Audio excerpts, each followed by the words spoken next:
வணக்கம். வணக்கம். நாங்க எம்ஆர் சர்ப்ரைஸ் கிட்ட இருந்து வரோம். உங்களோட பேர்? டிவிஷன். டிவிஷன். எத்தனாவது பர்த்டே இன்னைக்கு? 18. சரி, உங்களோட 18வது பர்த்டே சர்ப்ரைஸா நடக்குது என்ன? ஓ. எப்படி ஃபீல் பண்றீங்க? சந்தோஷமா இருக்கு. சந்தோஷமா இருக்கு.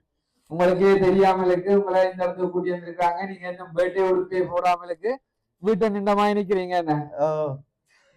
சரி, இந்த இடத்துல உங்களுக்கு சர்ப்ரைஸா ஒரு சில கிஃப்ட் கூட வந்திருக்குது. யார் அனுப்பி இருக்கலாம்? தெரியாது. தெரியாதா? நீங்க தான் சரியா கண்டுபிடிக்கணும். அது மட்டும் இல்லாம மிக்கிட்ட கையில பாத்தீங்கன்னு சொன்னா என்ன கிஃப்ட் இருக்குது? காசு இருக்கு. சரி, காசு இருக்குது. நீங்க சரியா கண்டுபிடிக்காத இந்த காசு எல்லாம் மிஸ் பண்ணிடுவீங்க. இந்த காசு எல்லாம் தாரதுக்காக தொங்கல் வந்திருக்கு. நல்ல ஒரு டான்ஸ் எல்லாம் போட்டுடுது உங்களோட சேர்ந்து. உங்களை மகிழ்விக்கிறதுக்காக தான் வந்திருக்காங்க. சோ யார் அனுப்பி இருக்கலாம்? யோசிச்சு பாருங்க. உங்களுக்கு இந்த இடத்துல இருக்கிற ஆக்களா இருக்கலாம், இல்ல இந்த இடத்துல உங்களோட வராத ஆக்களா இருக்கலாம், வெளிநாடுகள்ல இருந்து வந்திருக்கலாம். தெரியாது. தெரியாதா? சரி, அப்பாட்ட கொடுங்க, அப்பாட்ட கேட்போம்.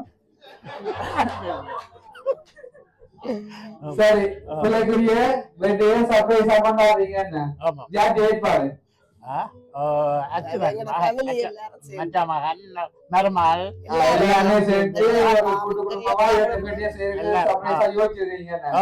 இந்த இடத்துல சர்ப்ரைஸுக்கே சர்ப்ரைஸ் கொடுக்கறதுக்காக எங்களை இன்வைட் பண்ணி இருக்காங்க. பர்த்டே பாய்க்கு கிஃப்ட் கொடுக்க சொல்லி யார் அனுப்பி இருக்கலாம்? கணேஷ் தான் கூட செய்கிறவர். யாரு? கணேஷ். கணேஷ் யார் அவர்? அவங்க இருப்பார் நோபல இங்க இருக்கிறார். சொல்லுவ கணேஷ் செய்கிறவர். மற்ற தெரியாது. சில வேளை அவராகவும் இருக்கலாம், அதை விட நிறைய உறவுகள் இருக்கலாம். தெரியாது. ரவல் இருக்கிறார்கள். சில வேளை உங்களோட கடந்த கால லைஃப்களோட சம்பந்தப்பட்ட ஆக்களா இருக்கலாம். கடந்த கால லைஃப் இல்லை. கொஞ்சம் யோசிச்சு பாருங்க. சரி, ஃபர்ஸ்ட்டுக்கு வந்திருக்க முதலாவது கிஃப்ட பாப்போம். தொம் கட்டிட்டு இருந்து முதலாவது கிஃப்ட வாங்கி கொள்ளுங்க. சரி, உங்களுக்கு அவ்வளவு காசு வந்திருக்க மாட்டேன் எதிர்பார்க்கறீங்க? தெரியாது. ஒரு 500. 500? அவ்வளவு பெருசா எதிர்பார்க்கறீங்களா? 200. சரி, உங்களுக்காக 500 இல்ல 200 இல்ல, இரண்டுக்கு நடுவில் 250 யூரோ வந்திருக்கு. 250 யூரோ வந்திருக்குது. சந்தோஷமா? சரி, அது மட்டும் இல்ல இன்னொரு கிஃப்ட் இருக்குது. அதை பார்க்கறதுக்கு முன்ன அம்மா சொல்லுங்க, இந்த கிஃப்ட் எல்லாம் யாரும் அனுப்பி இருப்பாங்க பிள்ளைக்காக? எனக்கு தெரியலன்னு சொல்லி ஒரே வார்த்தையில தப்பிச்சிட கூடாது. இந்த இடத்துல இருக்கிற உறவா இருக்கலாம், சில வேளை வெளிநாடுகள்ல இருக்கிற ஆக்களா கூட இருக்கலாம். தெரியும் பிள்ளைக்கு பர்த்டே செய்யறேன்னு சொல்லி. இங்க வந்திருக்காங்க எல்லாருக்குமே தெரியும். அப்ப அதுல ஒரு ஆள் தான் உங்களுக்கு அனுப்பி இருக்கிறாங்க. சில வேளை இந்த இடத்துக்கு வர மிஸ் பண்ணி ஆக்களா இருக்கலாம். தாங்கள் வராதுக்காக ஸ்பெஷலா பர்த்டே வாழ்த்து தெரிவிக்கணும்னு சொல்லி கூட இருக்கலாம். அப்படி வராத ஆக்களா இருந்தா யாரா இருக்கலாம்? நீங்க இன்வைட் பண்ண எல்லாருமே இந்த இடத்துல இருக்கிறாங்களா?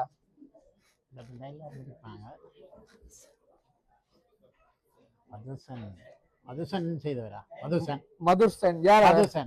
மதுசன் யார்? அவரு என்னோட வேலை செய்யற மதுசன். வேற யாரா இருக்கலாம்? பேர் கொடுத்தவரா? பில்லா இல்ல, வேற யாரா இருக்கலாம்? சரி, அம்மா தான் ரொம்ப யோசிக்கிறீங்க. வாயை கொடுத்து பிரச்சனையை வாய்க்குள்ள யோசிக்கிறீங்க போல. உறவுகள் வந்து கோவிச்சிட கூடாதுன்னு யோசிக்கிற மாதிரி இருக்குது. தொங்கட்டிட்ட இருந்து அடுத்த கிஃப்டையும் வாங்கி ஓபன் பண்ணி பார்ப்போம். இந்த கிஃப்ட்ல சிலது அப்பாண்ட பழைய கால போட்டோஸ் வந்துருக்குமா? பழைய காலத்து போட்டோ. திருமண வாழ்க்கைக்கு முந்தின காலத்துல கதைச்சாக்கள் பழையனாக்க போட்டோஸ் வந்துருக்குமா? நம்ம பேர் இருக்கிறாங்க, யாருன்னு தெரியாது. யாருக்கு தெரியும்? அப்ப இல்ல தெரியும் போது போட்டோ மூலம் தெரியுமா?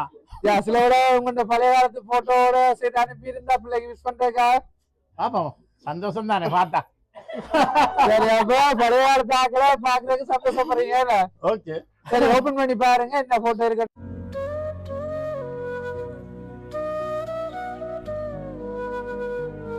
போட்டோ பிரேம்ல என்ன வந்திருக்கு? என்னோட போட்டோ. சரி, உங்களோட போட்டோ போட்டு நிறைய கவிதை வரிகள் போட்டு. சரி, அப்பா பார்த்தா எங்களுக்கு ஆச்சரியமா இருக்கு. ரொம்ப பொந்து பொந்து போட்டோ பிரேம் யார் அனுப்பியிருக்காங்க? கணேஷ் குடும்பம். சரி, இந்த கிஃப்ட வந்து உங்களோட மகனுக்காக தனேஷ் அண்ணா, நிருஷாக்கா, ஆடேஷ் குடும்பம் அதாவது சுவிஸ்ல இருக்கிறாங்க சேர்ந்து அனுப்பி இருக்கிறாங்க. அதே நேரம் தனியா சொன்னா இங்க இருக்கிறார். இருக்கிறாரோ அவற்ற ஃபேமிலி வந்து சுவிஸ்ல இருக்கிறதால எல்லாரையுமே ஒன்றுபடுத்தி இந்த கிஃப்ட் அனுப்பி இருக்கிறார். சோ இந்த கவிதை வரியை அம்மா மகனுக்கு அவருக்கா வாய்ச்சி காட்டுங்க. ஓகே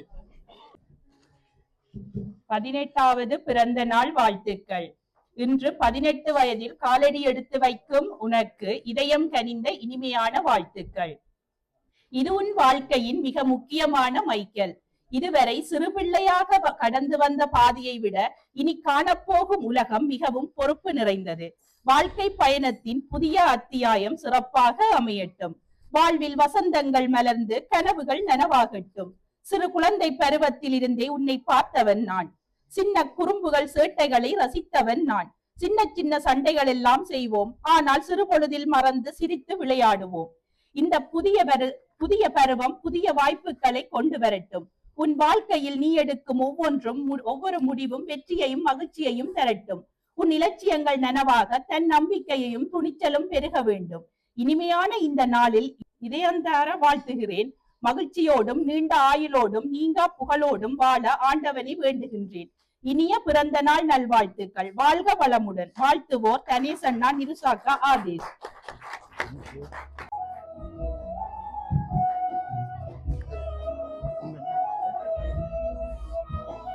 சரி, இதுல இருக்கிறது கவிதை வரிகள் அல்ல, அவருடைய உங்களுடைய வாழ்க்கையில நடந்த விடயங்களை மையப்படுத்தி வாழ்க்கையில கடந்து சென்ற விடயங்களை நீங்க எதிர்காலத்துல எப்படி இருக்கணும்னு சொல்லி வாழ்க்கை அனுப்பியிருங்க. சோ சந்தோஷமா? ஓ என்ன சொல்ல போறீங்க அண்ணாக்கு? நன்றி. நன்றி மட்டும்தானா? அண்ணாண்ட ரொம்ப பிடிக்குமா?